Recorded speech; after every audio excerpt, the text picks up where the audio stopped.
Good morning, and welcome to this edition of the Great Designs in Steel Technical Webinars.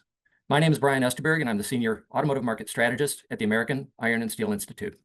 Today, we're pleased to welcome Dr. Fadi Abu Farah, President and Technical Manager at Material Insights. Today's presentation is toward next-generation CAE automotive steel developments driven by big data and AI. Before we begin, we'll give everybody just a moment to log in here. I want to remind you all to save the date, May 20th, 2026, for Great Designs in Steel, taking place at the Suburban Collection Showplace in Novi, Michigan, May 20th, 2026. Our call for speakers is open. Abstracts may be submitted at greatdesignsinsteel.com. Registration will open in early January with our early release of our agenda. And don't forget to register for our next GDIS technical webinar on the topics of AI and deformation of advanced high-strength steel. And that registration is available at the autosteel.org website. It's now my pleasure to welcome Dr. Fadi Abu Farah, President and Technical Manager at Material Insights. And just as a reminder, we will have a Q&A session following this presentation. Please use the Q&A feature in Zoom to submit those questions. My colleague Hisham Azat will join Fadi for a Q&A session following the presentation. Fadi, welcome. Thank you, Brian. Good morning, everyone. Again, my name is Fadi from Material Insights, and I'm very happy to be here today to present our work on next-generation CAE automotive steel developments driven by big data and AI. Before I start, I would like to thank AISI for their invitation to present here. This is really a great honor for us.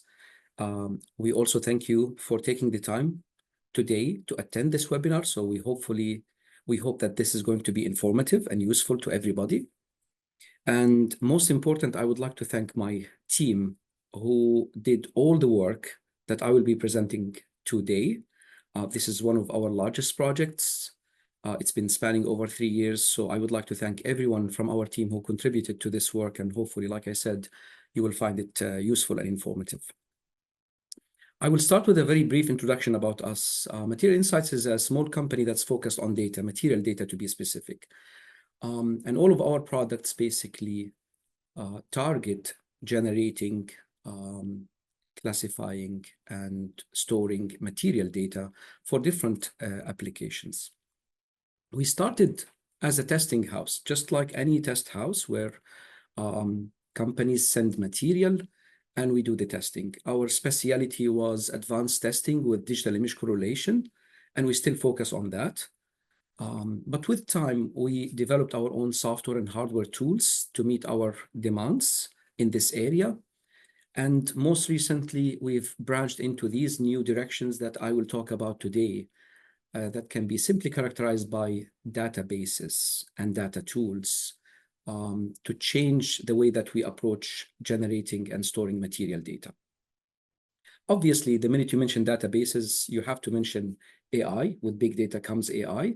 So it is a direction that we've ventured into around the same time. And now artificial intelligence is really part of a few of our basically items that we deal with on a daily basis, from the software to the database to the data tools. We work with several clients or a bunch of clients, but I could summarize that by saying we've maintained a strong automotive focus. And this was a blessing because it provided us with valuable feedback about the current issues and the future needs of the industry. And that's literally where I will start my presentation today, with the technical motivations. Why did we go in this direction? And that is really based on extractions we've had from our interactions with clients. And to keep this simple, because the motivations are, to be honest, numerous, but I did not want to spend too much time on the different fields and different motivations and different problems that we're trying to tackle. So I picked only 3 to focus on today. And the first one is material testing is typically characterized by high cost and technical complexity. And regardless what the objective of anybody in the industry, whether you're doing qualification or spec check or material selection or general R&D, this seems to be the general sentiment of everybody that material testing is always expensive. As for the technical complexity, the typical hierarchy for technical complexity, I would say, goes from left to right. You would expect any typical lab to have tension testing capabilities because it's very simple. Some labs, of course, they will feature some of the formability testing, but as you go towards the springback and fracture and high rate sensitivity, these are specialized tests that you don't see everywhere. What is most interesting is if you take those tests, you will find that only a few of them are really covered by standards. And that's those are the tests on the left, which are characterized by hardening and formability tests. All the other tests that are related to springback, fracture, and rate sensitivity, they don't have standards, or they have very limited standards that can guide people on these tests. And that's why we always say these kinds of tests are technically very complex, they require development, and they require a significant amount of effort in order to extract good data. So that's where we got these extractions that most people, whether it's relatively simple test or very complex test, they would like to make a shortcut and do less testing as much as possible in order to achieve their objective. Again, regardless what the objective is, whether it's a full R&D or just simple qualification. So that seems to be the objective of everybody, or the desire of everybody. The second one is, even when material testing is needed, people want to do the bare minimum of tests and yet be able to extract as much information as possible from that about that material. And that might be a wish or a strong desire that really is characterized by different needs within the industry, regardless, again, where you come from. The second problem or category of problems that we were able to extract some really good input from our clients about it is the CAE work. And I summarize it here by saying extracting parameters for finite element material cards is difficult. What does that mean? For most of our clients, R&D centers that are trying to develop basically or utilize steel in their automotive structures, next generation automotive structures, even if we do the testing, regardless what the type of test, that's literally just one step in the process, because after all that testing, someone must take all this data and extract finite element parameters to enable CAE simulations. So of all those tests that you see on the screen, there must be a translation step that goes from the test data to the CAE input or the finite element input. And that is an expensive and a time-consuming step. Most importantly, for many steel mills and some suppliers, they are not equipped to do this step, and OEMs have been pushing them towards doing this in the recent years. So it's obvious that most would like to shorten this step and accelerate it in terms of getting to the material cards and the CAE parameters straight without having to deal with this step. And for them, material data is not a sufficient step. They would love to just, here's the material, give us the finite element parameters to use in the simulations. Another wish that we hear is it would be really nice if we are able to develop or to have preliminary material cards for us to do some preliminary finite element simulations. Why should I wait for securing a material and then testing the material and extracting all the data and then doing the fitting processes in order to run some finite element simulations on a basically preliminary level where I'm just investigating a potential replacement for a particular part with a new type of steel. Last category that I would like to highlight here today is material qualification and evaluation, and even sometimes the development of new steel grades for the automotive sector. The typical process goes like this. Steel mills provide samples either to a testing lab and or to the OEM, and they perform the test to do an evaluation of the material to check that it meets the specifications or to extract some key parameters out of the material. This process could be very long. And I drew here just a couple of examples about OEMs being on different continents, same thing with steel mills. And if we were to just highlight one of the stories that we deal with every now and then is Us being in the southeast of of the United States, sometimes our OEM is in Europe, and the steel mill could be in Asia or in Mexico. And they have to send the samples across basically oceans. We get the material, we test it, and then we generate the data, and then we send it to the OEM who is on a different continent. As you can imagine, these are very long processes, and any problem, any delay, any test type that doesn't meet the specs means you're repeating the cycle again and again and again. This is a problem that we see sometimes where a material would pass a certain type of test, like a simple tension test, but it would not pass a complex test, like a fracture testing. And this becomes more and more critical for steel mills, not just basically going through qualification of a standard DP590 or a 780, but it gets more critical when you're developing new grades that you haven't produced before, or if you're really developing new generations of steels, which obviously will make the cycles longer and basically more complex. So the extraction we got here, it would be really nice if there is a database or data sets that are consistent, that encompass different grades from different steel mills around the world. This way, when we're trying to do a qualification, even on the simplest level, qualification of a certain steel grade, that we can compare our steel to other steels to see, are we on the same level? Are we lacking on the formability? Are we lacking on the whole expansion ratio, for example, and so on? Because this will shorten the cycle a lot. Another extraction is it would be really nice to have some tools that will allow us to do preliminary check before significant investment. And this maybe applies for steel developments. I'm a steel mill, a new steel mill that is really venturing into making DP980. And I would like to really have some tools to help me not go through these long loops of cycles before I get the proper feedback from my development. Last extraction is it would be really nice to have some intelligent tools that will accelerate the whole development process, regardless how. And like I said, I can go on and on about multiple scenarios. And this is based on OEMs, CAE engineers from tier 1 suppliers, some development engineers, metallurgists from steel mills, and even sometimes when we talk to graduate students and researchers from the academia. Each one could benefit from certain improvements in the way that we do things. And ultimately for us, out of all these interactions with different automotive entities and research entities, this basically led us or motivated us to think about going into two non-conventional directions regarding the topic of material data.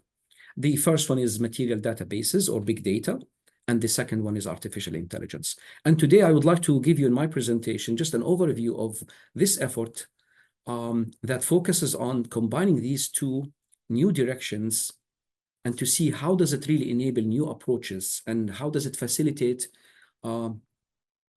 new ways of executing our tasks, whether steel development or CAE work. And I will start with the database. When we basically started the project of the database, I can vividly still remember that day when we talked about it. It was obviously, I still remember the feedback from some of our team members. You know, they said, this is just too large, too much. How do we expect to do this stuff? Because when I laid down the objectives, it was laid down like this. We would like to cover all the test types, regardless what they are, all the loading conditions that a material or steel grade experiences in real applications. And that covers all of these tests that you see on the screen, from the simplest tension to the most complex springback and rate sensitivity and fracture. We insist on using optical tracking and digital image correlation because this is our bread and butter. This is the heart of all the development. So that was a must, which means it slows down things even more because that stuff is complex. We insisted on extracting all the parameters for prominent finite element models and material cards for all 6 categories, as you see on the screen, from hardening to anisotropy, to rate sensitivity, to formability, to fracture, to springback. We wanted to cover all automotive steel grades, regardless whether it's conventional steel or a 3rd-gen advanced high-strength steel. And we even wanted to cover multiple variations of every steel grade, meaning For us, taking a DP980 is not enough. We wanted to cover multiple thicknesses, multiple coating types, and multiple sources for that steel, whether it's coming from an integrated mill or a mini mill. In a nutshell, the objective was really hovering around generating the largest and most comprehensive R&D level database for automotive steel grades. And I cannot run you through how we did it, of course, step by step. I can only take you to the highlights of how it was done and where we are today. And so just to give examples of how this process worked, I am laying on the top here the fundamental loading paths or test types that we've covered. And obviously, we're going to use tension for explaining what kind of outputs we targeted when we did the development of this database. So obviously, we started extracting all kinds of curves. The ones that are familiar or common to people are the stress strain curves, engineering and true stress strain curves. But we went beyond that. We tried to extract everything possible. R-value curves, strain paths, and even strain evolution plots, energy, stress triaxiality as a function of plastic strain. Then we went to a second category of outputs that we need, tabulated data. The common one that people deal with all the time are mechanical properties. But what we try to do is extract as many mechanical properties as possible, even the ones that are not really conventional. And beyond that, we extracted all the fracture strains for different localized, basically, regions for every single test type. And next, and most important, we digitized every single test sample. We captured the strains in these digital strain maps that you can see right before failure. And we've documented this for almost every single sample. Then when we went to the CAE parameters and the finite element output, we took combinations of data from the different test types, and we tried to calibrate each one of those categories of basically finite element outputs: anisotropy, hardening, sensitivity, forming, fracture, and springback. And as an example for anisotropy, for instance, you would take tension data and shear data and bulge data, and you would do extraction of all the parameters for prominent anisotropic yield functions that are out there, including Hill and Barlat. And that basically was summarized in tables and fitting curves, as you can see here. I would like to just show a very simple example for a particular material. So, of course, obviously, DP980 is the workhorse of the automotive sector. And this is basically a quick snapshot of how this works, how the database looks like, and why we developed it this way. It will become clear. Basically, for this material, all the test types are shown here on the top. And it's similar to my slides. Basically, the test type is represented by a very simple icon that tells you what it is. And on the right-hand side, you have the finite element outputs. So top is basically, to keep it simple, is experimental data. On the side is finite element outputs and disciplines. When it comes to the content, we made sure that this is basically interactive, because that's going to be very important for how to use this data. That means when we go to the curves, as I scroll from top to bottom, these curves are, of course, numerous for different purposes and different needs, but each one of those curves is interactive. That is very important. That means I can take stress strain curves and turn off some of those curves in order to evaluate specific directions or specific samples of particular directions. I can basically zoom in on the fracture region to see how the material behaved there, or I can literally zoom in on the yield region to see how good the data is there, or I would like to focus on the yield point itself. The same thing applies to all the other curves. And then when it comes to the tabulated properties, as I mentioned in my slides, of course, you have all of these dynamic properties for the mechanical properties and also the fracture strains. Fracture strains are very important for people who deal with fracture and mesh homogenization. So that's why you can see in these tables, you will see different length scales, basically from 5 to 4, 3 to 1 millimeter, and even 0.5 millimeter. And that's basically to focus on different localization schemes. The strain maps, the digitization that I mentioned in my slides, looks like this. And the idea behind it is now you have access to every single sample, how it failed, where it failed, what kind of shear band developed. Is it a 45-degree shear band? How much is the strain inside? And of course, obviously, you can zoom in on it and basically take a closer look at each one of those samples. The same applies for all other kinds of tests, regardless what the test type. So I'm not going to go through that, but it's just the same content. But what I wanted to show is the finite element parameters. What do we mean by it? When I go to the anisotropy yield function, for instance, it's important for me to see extractions that are important, fitting to the prominent models, as I explained in my slides, such as, again, the Barlat's two prominent models, the 89 and the 2000. And what matters ultimately is for us, if I want to take this material data and feed it into a solver to run some simulations, all I have to do is just copy some parameters, plug them in there, and that's it. That's basically the idea behind the database. And this was done on the same level for every material. And I show here, for example, as we navigate from steels to first-gen advanced high-strength steels to dual phase to DP980. When we got to the DP980, as I mentioned earlier, we had to extract these parameters for multiple flavors of the DP980. And each one of those flavors, as you can see on the screen, has a certain combination of thickness, coating, and a type of mill. And the same thing, again, was done for every single type of steel in this database. Once this was done, this was a very slow, progressive process over the years. We were able to say that we can take now big data and migrate from a banana chart that is a classic chart as the one that you see here on the screen to a data map. And data map looks similar on the outside, but on the inside, it's actually way more detailed. Every single one of those dots here is real data obtained in a consistent manner across the board, so it's not collected from different sources. And most importantly, it is not really tension-based only. So this is not a strength versus ductility or ductility versus strength. This literally is a dynamic map that allows us to compare different types of properties within the tension domain, as well as outside that tension domain, whether it's biaxial properties, fracture properties, and so on.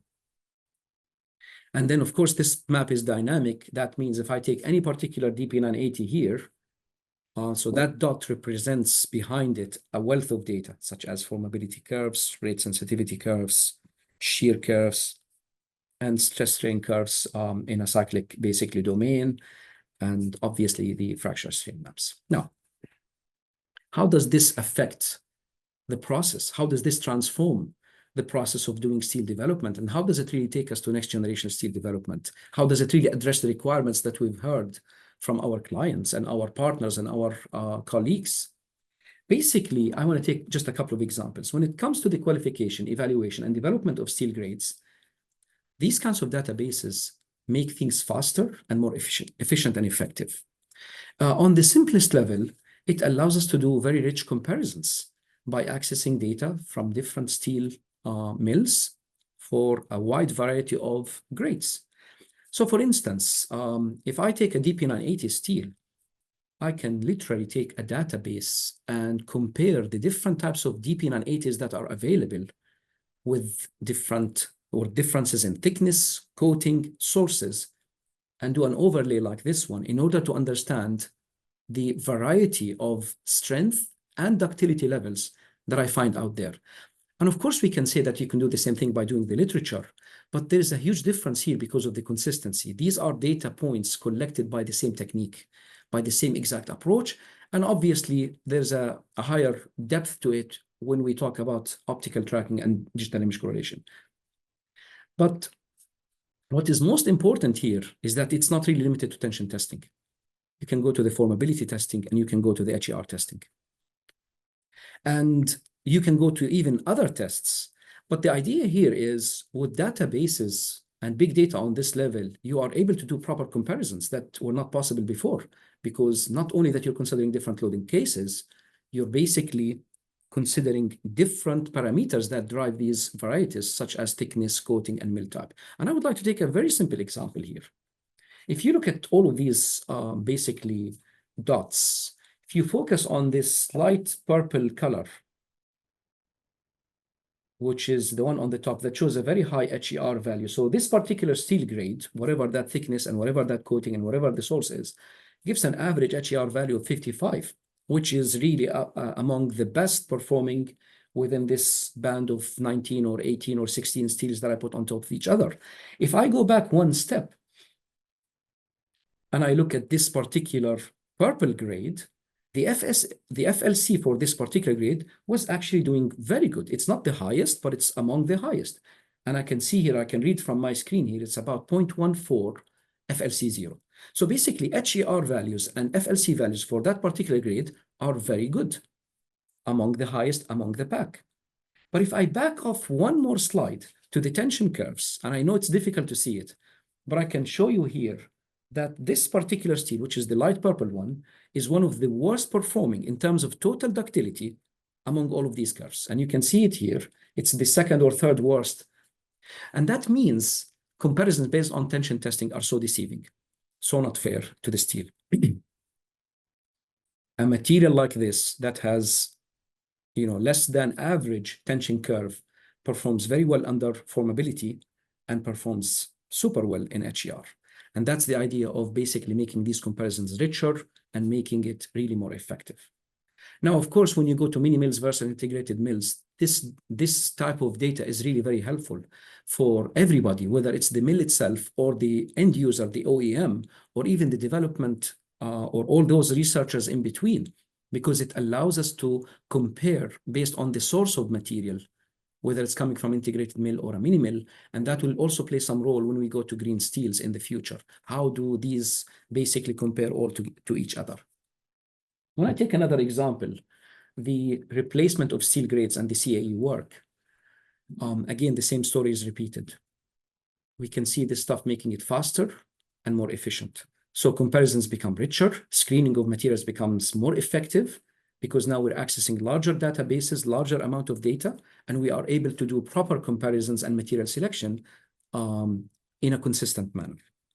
The same thing, I would like to take an example of, I am a CAE engineer who's interested in replacing DP980 B pillar with some other 980 or 1180. But just to simplify it, imagine I'm considering all kinds of third gen that are available on the market for 980 third gen. If I look on the screen, I did a comparison for all kinds of third gen and some classic 980s from CP to DP to MP, and then going to the TBF and the QP and other third gen steels. I can see a direct comparison between all of them to make a judgment about general hardening and general ductility. But what's most important to me is formability, HER, springback, and so on.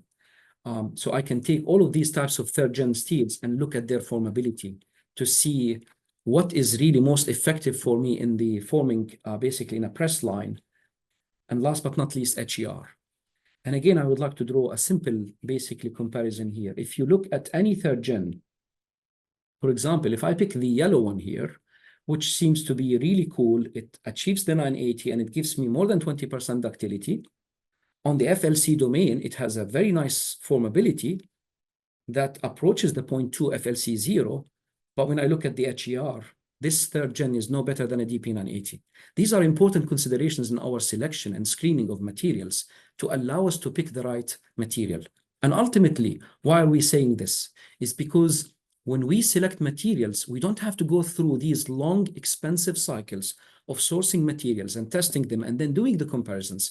Rather, you can do all of this preliminary investigation beforehand, before even identifying the exact source for that third gen that you're interested in. And then once you make sure that for the loading conditions that you really care about, or for those applications that you care about, a certain material fits the bill, then you can go to the next, basically, set of steps. And that means preliminary finite element simulations. So let's say I like that third gen TRIP 980 steel. I don't have to source it from 3 different sources. I can still go straight to some preliminary finite element simulations. If I have the data, obviously, I can still go to those preliminary simulations and run forming simulations and maybe crash simulations to see what kind of changes, what kind of improvements I'm getting by considering the steel over a DP980. That reduces the time and effort that is put on this. And if the preliminary simulations are attractive in terms of results, then I will go into sourcing the material and asking for the actual supplier of that material to give me their data to go into more in-depth simulations. So ultimately, what this means is targeted and faster CAE simulations. Let's go to the artificial intelligence domain. And obviously, we hear about artificial intelligence everywhere. And as I said earlier, it's natural to go into artificial intelligence once you have the big data. Our objective with artificial intelligence was to take this massive amount of data produced and utilize it to develop state-of-the-art artificial intelligence tools to accelerate and boost and even transform how we deploy and develop steels. And we asked basically three questions. Can we predict complex material behavior by simply inputting basic material properties such as uniaxial tension? Because that's the interest of everybody. Everybody can do UAT. Not everybody can do formability, even though it's not too complex, but certainly we can say not everybody can do any of the other complex ones. So UAT is a basic and a key test that we wanted to target. Can we generate finite element parameters and even develop material cards by going straight from tension testing to that output without having to go anywhere in the middle, not generating more complex data, not calibrating anything, but go straight from UAT to finite element parameters and material cards? And the third question is, can we use big data and AI to extract complex hidden microstructure and macro relationships? Obviously, that's a massive question that we will address in the future. But today, we're going to focus on the first two questions. And to do that, basically, we took the database, combined it with some AI effort to go into basically what we call data tools. The general interaction architecture of this starts with loading data, simple tension only. We're doing some data parsing, obviously, and data analysis to do some feature extraction with the help of some AI tools that were developed in-house. Ultimately, that goes and gets fed into the artificial intelligence tools that we've developed, that we will briefly describe in a second, and then take those tools and extract certain outputs. And I put here a map of the outputs that we are going to cover today. From grade prediction to experimental prediction, these are the items on the left. And for experimental prediction, I will talk about FLC today only, because the idea is exactly the same for all other types of tests. And on the right-hand side, those four categories that I will mention today are the finite element categories, or the CAE categories, that are hardening, anisotropy, formability, and springback. In terms of input, the input is any CSV file, basically, that represents uniaxial tension data. So long you have engineering strains and engineering stresses, that's more than sufficient. If you have transverse strains, that's fine. And basically the model will use it to extract basically R values or calculate R values. But if not, it will try to predict the R values even. The only fundamental input after that is thickness, especially for certain types of outputs. And the mill type is still optional. You don't have to input a mill type if you don't know it. It really just makes it better, makes the model predict better for particular outcomes, such as FLC. And ultimately, even if you don't want to feed a UAT, we design these tools to accept just mechanical properties. So if you don't want to feed a tension curve, you can literally just feed mechanical properties straight. On the AI model, I will be very brief here. Basically, this model, or this suite of models actually, which we call it MyTransformer, it's basically based on the transformer technology. They were developed in-house, obviously for this particular purpose. And it goes through a couple of important phases. The first phase is self-supervised pre-training. And this phase, the simplest way to explain it is a step to build relationships between the input material properties themselves, to basically to connect the dots between the mechanical properties that we're inputting and the behavior of the material itself. Nothing output. This is just input to input in order to build these relationships within the materials themselves. This basically involves attention mechanisms to detect these complex nonlinear patterns between materials. And we always use an example that there are some properties that are directly related to each other. For example, people found out that N value is related to formability. But then once you cross this line and you go into complex behaviors like springback and cyclic loading, Bauschinger effect, it is not easy for us to say there is a direct relationship between hardening behavior and cyclic behavior. So this is where AI comes in. And this is why this step is very important, because it really allows us to build these complex relationships. And ultimately, this gets summed up in relational matrices that looks like this one. And this is the output of this phase that will get used into the second phase, and that second phase is basically the self-supervised pre-trained layer. And the way it goes is basically we're taking those into multiple attention layers. And those layers are basically the different tools that try to take those relationships that we've established with those inputs and try to feed it basically to extract outputs in particular directions or in particular basically output formats or objectives. Those objectives fall into two categories. The first one is regression, and the second one is classification. And to keep it simple, classification means, are you predicting a type of material or a type of grade, versus regression, are you trying to take tension data and trying to predict complex behavior like FLC data or springback data? Like I said, those were multiple tools integrated all in a suite of tools to achieve those objectives at the bottom. So let's take some examples. Grade prediction. The grade prediction, it's a video that I'm playing here, and I will be speaking about the video. Obviously, you can see here we're loading a couple of CSV files. They have multiple headers, but it really doesn't matter. All what the AI model cares about is tell us which one is the stress, which one is the strain, and which one is the transverse strain. And once you do that, it will ask you for the thickness. And once you input the thickness, it will ask you for the mill type if you know it. If you don't know it, you don't enter it. You just leave it as unknown. And this particular tool not only predicts the type of grade, as you can see here, it predicted that the first one is the DP980 and the second one is the CR340. It also gives you some experimental data. And in this particular example, I'm using the FLC example to show how we can predict basically with these tools experimental behavior without running that particular test. And of course, I will cover more on that as I go to the next item here, which is prediction of experimental data. And I go to formability because formability is always easy for people to understand. Everybody's interested in it. FLC testing is expensive, takes some time, requires a large amount of material, especially for those who have lab heats that cannot really be used for studying formability. And the idea here is take any input UAT curves and go basically to generate formability. And I'm going to run very quickly here over some of those curves that are generated by the model. And I will stop, for example, here to show that the teal color is the AI generated one and the black one is the experimental one, which means we compared all of the outputs of the model to the experimental data. And as you can see, as I go through different grades, from the low strength to the high strength, from the ferritic to the multiphase to the martensitic, to even some of the third-gen steels, we were able to achieve some really good hits with these models. And ultimately, even when you go to third-gen steels like these ones, we were able to capture good behavior, good result with regardless of the type of microstructure that we are dealing with.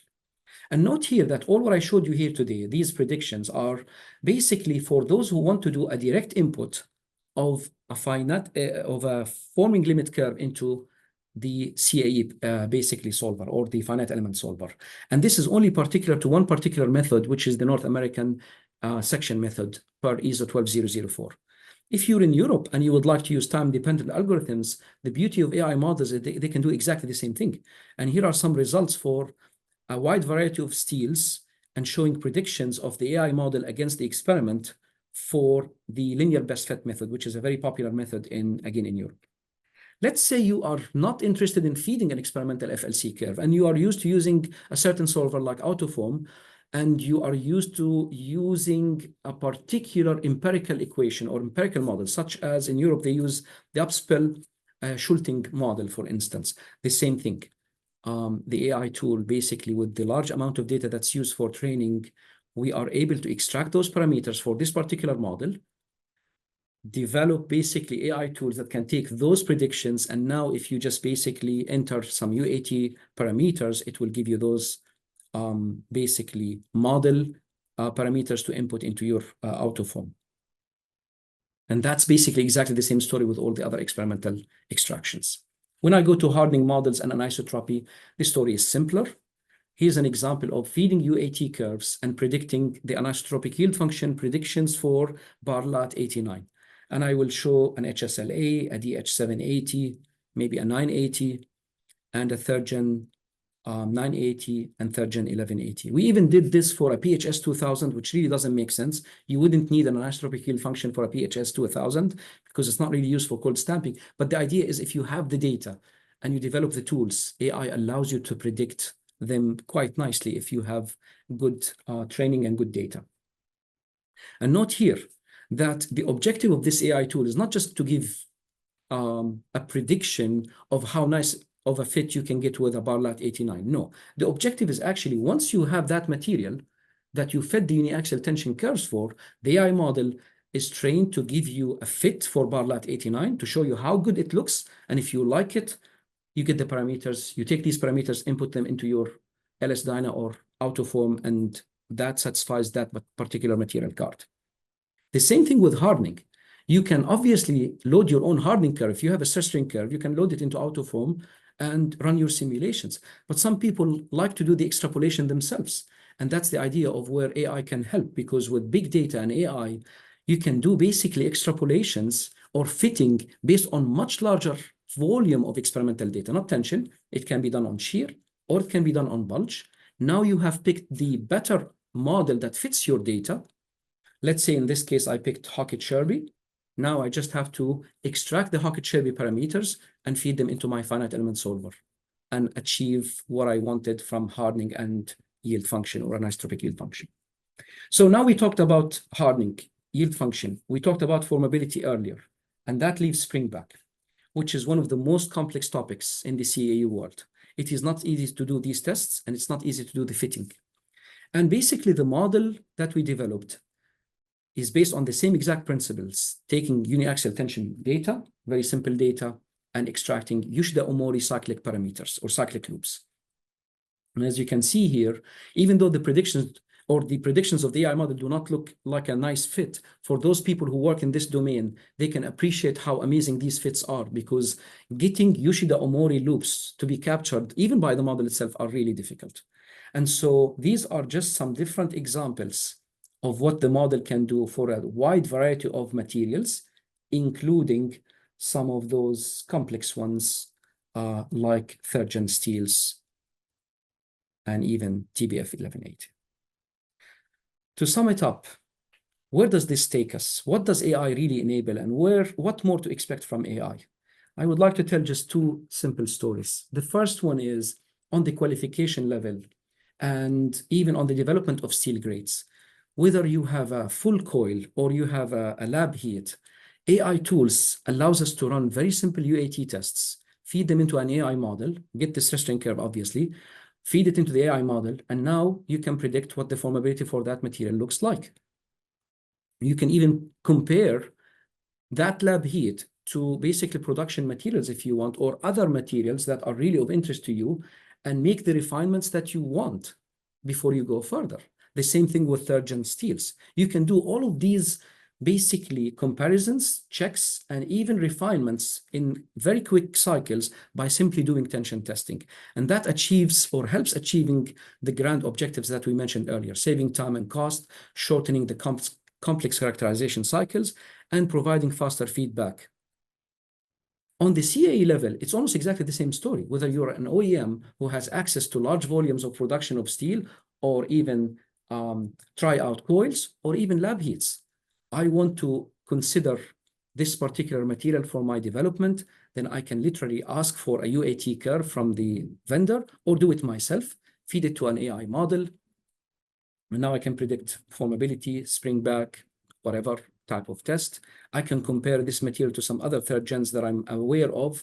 Does it really look better or worse? What is it really superior in terms of? And if I like it, I can extract some finite element parameters and literally go and run simulations. Not only that, the model is actually designed to literally spit out for certain types of material cards, just a material card ready to go, where you can just run preliminary finite element simulations.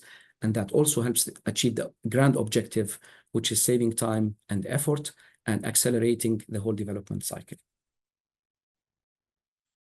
To wrap it up today, I presented a very short story about one of our largest efforts in the past 2 to 3 years, which is related to big data and artificial intelligence. We provided highlights of the database, which we consider it one of the largest databases, if not the largest database on an R&D level for automotive steels, as well as some mature AI tools that we've designed to support and transform how we approach the topic of material data without having to go through the classic approaches of source, test, analyze, calibrate, and then do simulations. We believe that big data and AI are transforming and will continue to transform this industry, the automotive sector in particular, and other sectors. That's why it's not limited to steels. How we run finite element simulations and how we do SCA work, and even how we deploy next generation automotive structures. It will definitely have implications on the vehicle structure design and optimization. And for now, we presented how we can address 4 of those disciplines in terms of CAE, but in the future, we will talk more about the other 2 disciplines that are more complex, and those are the rate sensitivity and fracture modeling for crash simulations. I thank you very much for your attention, and I hand it back to Brian and Hisham.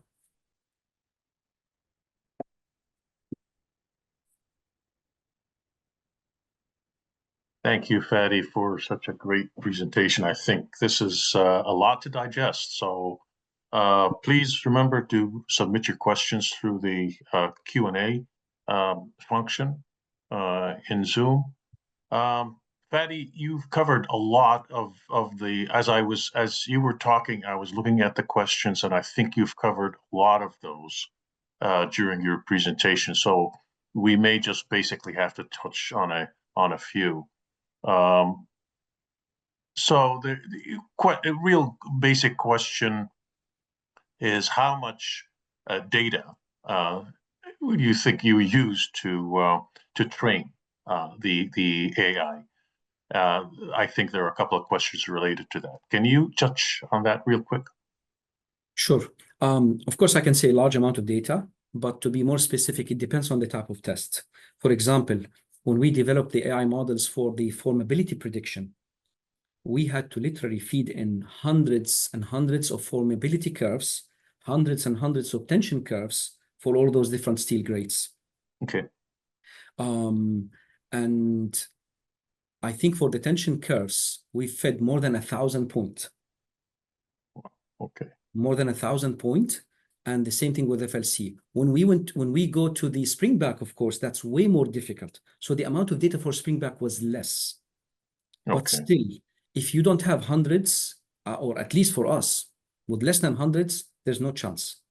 Okay. So, and I think my AI engineer can confirm this, but at least for the springback, we crossed the 300-400 basically curves, not just data points, curves. Okay. To get really good predictions. So basically, in short, it's hundreds and thousands of different types of curves in order to train AI models.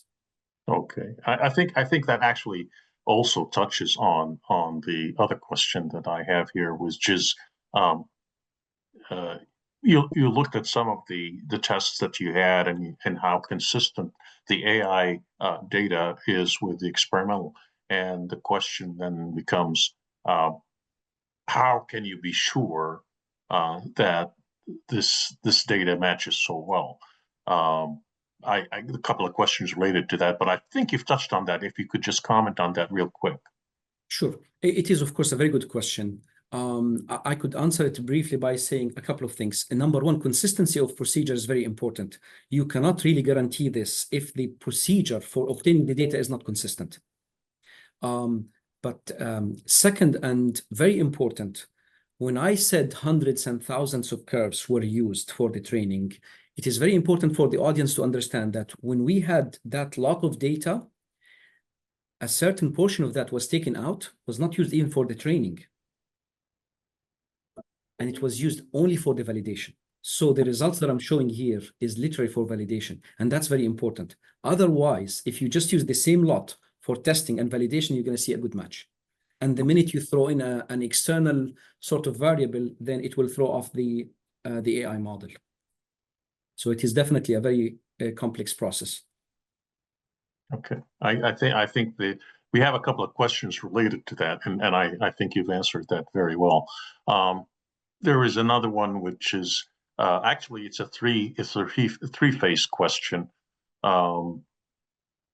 It says, will AI technology be able now or in the future to act as an expert consultant to help developing materials? I can certainly say yes. Okay, and he's asking, we know that developing AI models require a lot of data. How did you manage to generate enough data to train such models and get accurate results? It's the first slide that I mentioned. We couldn't have done any of this stuff without us developing our own software and hardware tools already. Okay. Because with digital image correlation, especially for people in the field, they know digital image correlation is very slow and very time consuming. But we literally designed software tools to help us migrate to this stage. And then you just basically go into automated testing and automated processing. And we still believe that we would like to add some more data. Okay, and I think I know the answer to that last question, but which solvers are you planning to support for direct feed? That's a very good question. Right now, our main two targets are LS-DYNA and Autofoam. So people who work with us know that our outputs go there, but we intend to expand to the others. But these are the primary ones. Okay, I'm looking at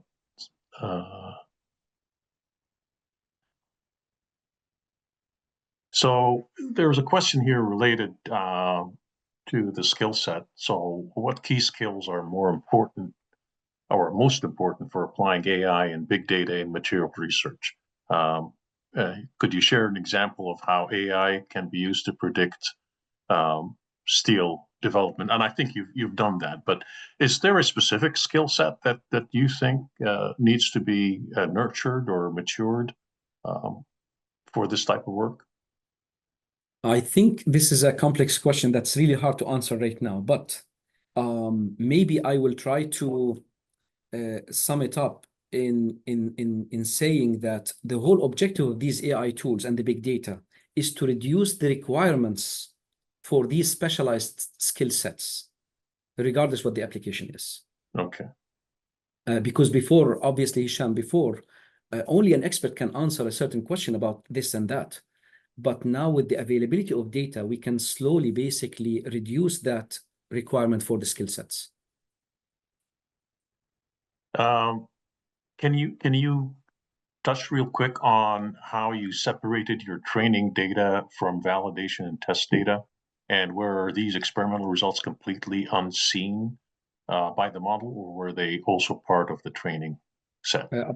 Absolutely separate. And basically, separation process is very easy. You can basically, when you have this set from the get-go, our AI engineer is very careful about this stuff in terms of just dedicating certain amount of data for basically the validation only, and they're not really crossed.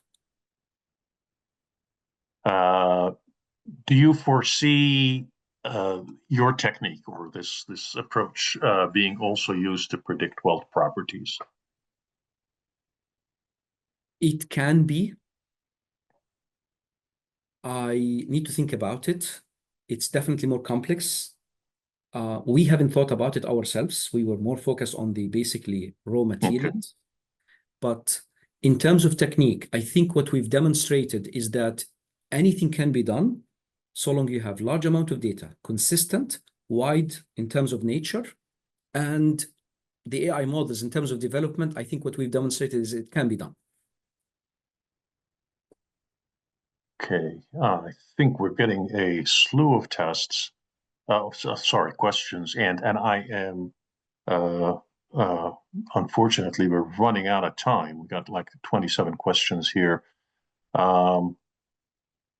So what I would suggest is for people who haven't gotten their questions answered, you can directly communicate with Fadi on his website and ask the question. Having said that, I'd like to thank you, Fadi, for such a great presentation. I know it's such a deep topic. But you managed to have a comprehensive overview, which I found very interesting. For everybody, if I didn't get to your question, unfortunately, we're running out of time. But please make sure you communicate directly with Fadi with your questions. Appreciate it very much. Thank you, Fadi, for a great presentation. Thank you very much indeed. Thank you. Back to you, Brian. Fadi, Hisham, thank you so much for the conversation. Fadi, what an incredible data set and body of work you've put into this. Congratulations, and thank you for sharing. Thank you very much indeed for the opportunity. Yeah. So thanks to everyone who joined us today for the presentation. Again, you can reach out to Fadi directly with your questions. Reminder to register now for the next GDIS technical webinars. Those are taking place October 28th, leveraging artificial intelligence for optimized vehicle structure design with advanced high-strength steels. Our presenter will be Dr. Shengdong Li.